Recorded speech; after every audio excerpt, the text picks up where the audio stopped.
dhimmi dubartii fi daa'immanii egaa dhimma ijoo qaama kamiifillee ajandaa ta'uu qabu hawaasa keenya walakkaadhaa fi sanaa ol kan qabatee jiru. Hundaa ol immoo dubartoonni fi daa'imman qaama saaxilamoo ta'anii fi eegumsa barbaadan waan ta'eef yeroo kamiyyuu qaamni hundi xiyyeeffannoo kennee mirgaaf faayidaa isaanii kabachiisuu danda'uu qaba. Akka naannoo keenyattis haa ta'u akka biyyaatitti tarsiimawwan imaammannii fi qajeelfamni adda addaa hojmaanni adda addaa diriiree hirmaannaa fayyadamummaa dubartootaa kabachiisuudhaaf akkasumas mirgi isaanii sadarkaa barbaadamutti akka kabajamu gochuudhaaf hojjetamaa jira. Keessattuu akka biyya keenyaatti heera mootummaa keenyarraa jalqabnee gaafa laallu heerri namni hundi akka mirgi namummaa isaa fi mirgi dimokiraasii akka kabajamu bocame keessatti heera mootummaa naannoo keenya biyya keenyaa keessatti ifatti taa'ee jira. Dhalli namaa hundi mirgi isaa kabajamuu qaba. Kan dubartootaas kan dhiiraas jechuudha. Sanaan alatti immoo keewwata 35 heera keenya irratti 36 kan dubartootaaf kan daa'immanii wal faana kan taa'e mirgi dubartootaaf daa'immanii akka kabajamu heeranis heera mootummaatiinis deeggaramee kan qophaa'e ta'uunsaa achirra dhaabbatamee immoo imaammatoonni adda addaa seera naannoo keenyaa wajjinis wal qabatee gaafa laallu achirraa kan qophaa'e heerri maatii naannoo keenyaa naannoo kanatti dubartoonni akkamitti dhiiran walqixa fayyadamoo ta'u mirgi isaanii akkamitti kabajamaa kan jedhu suni bocamee sadarkaadhaan qajeelfamni itti qophaa'ee karooraan illee deeggaramee hojii guguddaan hojjetamaa turee jira.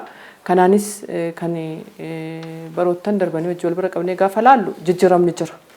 Haa ta'uti garuu ammas bakka barbaadamu hin ga'amne har'as mirgi dubartootaa sarbamaatu jira. Miidhaan qaamaaf xiinsammuu dubartootaa irratti gahaatu jira.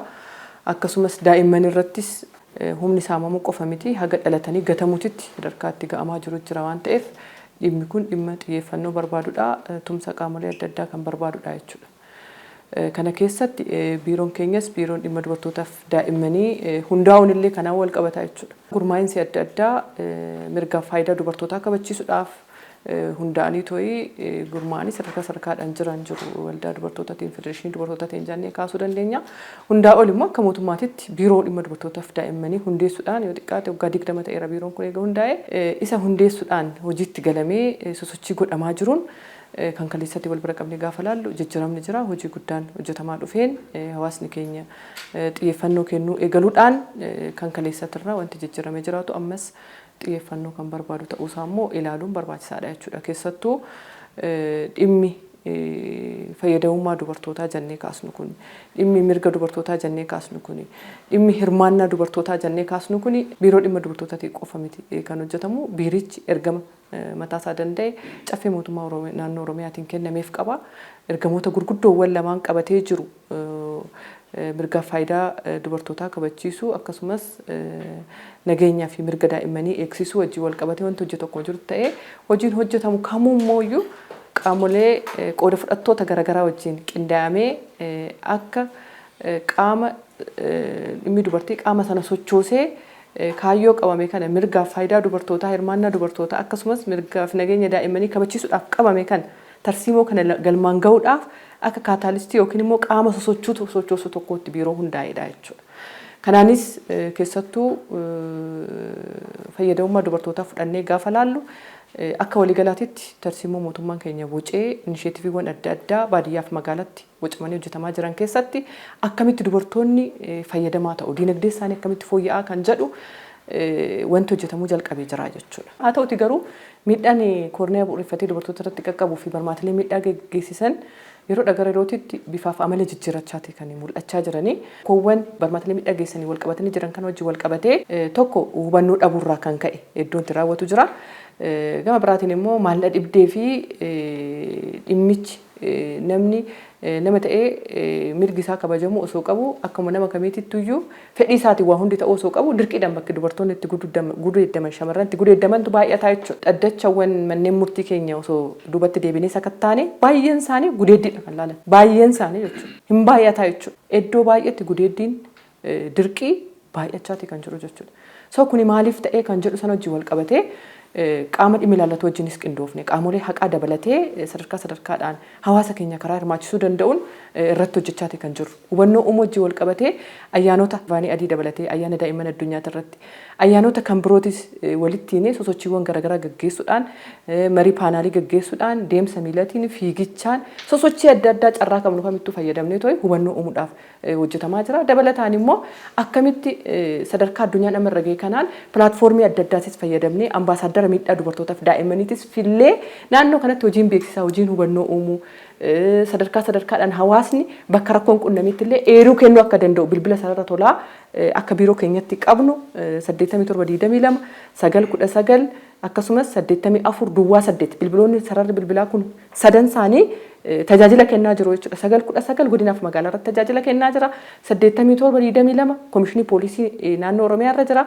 84 duwwaa 8 biiroo dhimma dubartootaaf daa'immanii Oromiyaa jira. Naannoo irra qaamoleen rakkoo kana argan eeruullee akka kennuu danda'an. Bilbila kana immoo diriirsuu yookiin haala mijeessuu qofa osoo hin taane hojii beeksisaa hojjechuu bilboordiiwwan adda addaa magaalota irra deemnee ambaasaaddara miidhaa dubartootaaf daa'immanii ittisuu filannee wajjin taane sosochii adda addaa uumuudhaan hojiin hojjetamuu jalqabee jira. Dabalataan immoo aadaaf safuu uummata Oromoo keessatti Oromoon dubartootaaf iddoo olaanaa qaba. Daa'immaniif karaa adda ta'een kunuunsa addaatiin akka guddatu sirni gadaa keenyas kan jedhu waan ta'eef akkamitti isatti deebina kan jedhu sanallee karaa haaromsa aadaa keenya lafa qabsiisuu dandeessisuun duudhaa fi safuu uummata Oromootti deebi'uudhaaf karaa dandeessisuun abbootiin gadaa keenyas kana keessatti qooda akka fudhatan gochuudhaan. Tumaa abbootii gadaa bara darbe tumneen abbootiin gadaa naannoo kanatti xiyyeeffannoo kennuudhaan dhimmoonni amma ka'an fakkeenyaaf kittaannaa hojii wal qabatee amantaadhaan wanti walitti hidhamu hin jiru. Amantaan kittaannaa hayyamu hin jiru jechuudha. Mariisisnee irraa Harargeetti gadi buunee to'e. Abbootiin amantaa bakka jiranitti. Kittaannaan haa dhaabbatu jedhamee kallattii adda addaatiin labsamaati ture. Lallabamaas ture jechuudha. Ammas manneen amantaa keessattis akka lallabamuu danda'u. Tuma abbootii gadaa keessattis kan qabanne keessaa tokko kanadha jechuudha.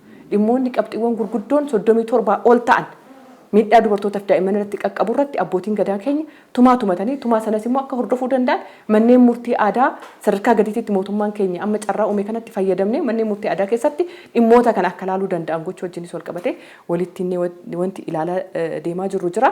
Kanaan jijjiiramni dhufuu jalqabee jira. Haa ta'uti garuu ammas bu'uura irraa hin banne waan ta'eef xiyyeeffannoo barbaada.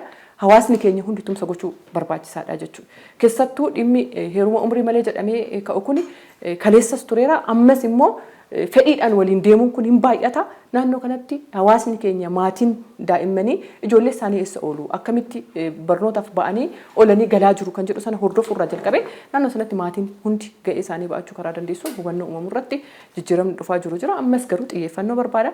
Tumaan abbootii gadaa keenya karaa guutuudhaan hojiirra oole iddoo rakkoon kun uumametti immoo ittisuudhaaf wanti hojjennu kun jira. Hubannoo uumuudhaan sadarkaa garaagaraatiin labsii abbootii gadaa dabalatee wanti hojjetame kun akkuma jirutti ta'e immoo gaafa miidhaan qaqqabe immoo akkamitti qaamolee miidhaan irra qaqqabe kana dubartoota daa'imman miidhaan irra qaqqabe kana iddoo tursiisa iddoo tokko waan stop seenterii irratti dandamatanii tajaajila fayyaa, tajaajila xiinsammuutii fi tajaajila seeraas achumatti argachuu danda'an kan jedhu waan stop seenterii hospitaalota 25 irratti qabna. Kana irratti tajaajila akka kennamu meeshaa barbaachisullee guutuudhaan jechuudha. Irra deemnee hundasaa sakattaanee akka carraa warra abbaa langaas jiru walitti qabaan koree waan stop seenterii abbaa langaati fayyaan jira nuti jirra koreewwan adda addaa waliin qindaa'uudhaan waan stop seenterii sanarratti dubartoonni tajaajila hunda galeessa akka argachuu danda'an daa'imman miidhaan irra qaqqabe tajaajila iddoo tokko akka argachuu danda'an hojiin jalqabame jira. Sana bira darbee immoo miidhaawwan kana ittisuudhaaf yeroo baay'ee daa'immanis haa ta'u shamarran dubartoonni miidhaan barmaatilee miidhaa geessanii fi koorniyaa bu'uureffatee irra qaqqabaa jiru daa'imman maatii diinagdee isaanii gadi aanaa ta'anidha. Baay'een isaanii jechuudha. Kanaaf immoo akkamitti diinagdee dubartootaa fooyyessuu dandeenya. Rakkoo diinagdee dubartootaa hiikuun rakkoo miidhaa dubartoota irratti qaqqabu ittisuudha waan ta'eef sanarra dhaabbannee diinagdee dubartootaa irratti xiyyeeffanneeti sosochii uumnu kamuu keessatti diinagdee dubartootaa hiikuudhaaf nus akka biirootitti caasaan keenya godinaaf magaalarra jiru aanarra jiru dubartoota maatii harka qalleeyyii ta'an daa'imman kophaa guddisan kallattii adda addaatti saaxilamoo ta'aniif madda diinagdee adda addaa uumuudhaan wufcoorratti gurmeessinee wufcoodhaan kennaa jirra. Maashina daabboo tolchuu loon sanyii fooyya'aa kilaastarri qophaa'ee fi akka kennamuuf gochuudhaan kallattii adda addaatiin inisheetivii mootummaan qopheessu keessatti akka waliigalatti kan hojjetamu akkuma jirutti ta'ee nummoo adda baasnee sakattaanee daa'imman maatiiwwan daa'imman saaxilamoo ta'an qaban dubartoota harka qalleeyyii ta'an rakkoo adda addaatiif saaxilamoo ta'an diinagdeedhaan of danda'an ofirraa ittisuu danda'u jechuudha. iddoo gaarii jiraachuu danda'u jechuudha. Kana giddu galeessa godhachuudhaan saaxilummaa dubartoota xiqqeessuudhaaf dinagdee isaanii fooyyessuudhaaf wanti hojjetamuu jalqabee jira. Inisheetiiviiwwan adda addaatis bocne jechuudha. Akka biiroo dhimma dubartootaaf daa'immaniitti inisheetiivii akka mootummaatti jiru keessatti wanti hojjetamu akkuma jirutti akka waliigalaatti baadiyyaaf magaalaatti nummoo dubartoonni hin danda'u jechuus qabu kan jedhu sana giddu galeessa godhanne inisheetiivii nyaata saffisaa daandiirraa inisheetiivii biddeen tolchanii raabsuu wajjin wal qabate qaamni baay'een fudhatee ammas nu deeggare kan irratti hojjechaa jiru dubartoonni eeleen bitamee fi sheetiin qophaa'ee biddeen tolchanii qaama fayyadamaa ta'eef karaa qulqullina qabuun akka dhiyeessuu danda'an inisheetiivii addaa bocne hojii guddaan hojjetamaa jiru dubartoonni baay'een isaanii rakkoon dinagdee isaanii akka eeggatu taasisnee jirra. Dabalataanis immoo dinagdee ce'umsa dinagdee dubartootaa jennee kilaasteroota adda addaatiin bahaaf dhiyatti kaabaaf kibbatti potenshaala naannoon keenya qaburra dhaabbannee dubartoota gurmeessuudhaan akka fayyadaman gochuudhaaf naannoo seentarii kana shawaa kana keessatti gaafa laalle aannan irratti horii irratti akka sila jedhe sana gurmeessuudhaan kibba lixa shawaa wajjii wal qabatee qoocollee dabalatee akka irratti gurmaa'an gochuu wajjii wal qabatee gara bahaatitti mukarratti bunarratti dammarratti gurmaa'anii of danda'anii dubartoonni akka dinagdee isaanii fooyyeffatan gochuu wajjii wal qabatee seentarii kana gara arsii maal dabalatee immoo lafa qonnaa qamadii irrattis gurmaa'anii akka hojjetan gochuu wajjin wal qabatee dubartoonni dinagdee isaanii akka fooyyeffatan gochuu irratti bal'inaan hojjechuudhaan miidhaa dubartootaa xiqqeessuudhaaf kaayyeffannee kan hojjechaa jirru jira kan jedhu sana.